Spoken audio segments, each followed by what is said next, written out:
بسم اللہ الرحمن الرحیم ویورز، بیوٹیفل حدیث نبوی صلی اللہ علیہ وسلم چینل کی طرف سے آج میں آپ کو حدیث مبارک سناؤں گا، سو ویڈیو کو غور سنیں اور اسے آگے شیئر بھی کریں۔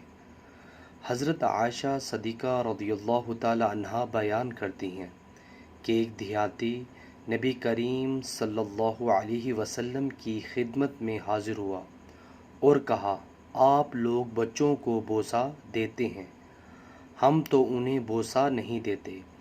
آپ صلی اللہ علیہ وسلم نے فرمایا، اگر اللہ نے تمہارے دل سے رحم نکال دیا ہے تو میں کیا کر سکتا ہوں؟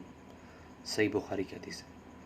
سو ویورز، ویڈیو کو آگے شیئر کریں اور اس طرح کی اسلامک ویڈیو کے لیے میرے چینل کو سبسکرائب کرنا مت بھولیے۔ جزاک اللہ۔ السلام علیکم ورحمۃ اللہ وبرکاتہ۔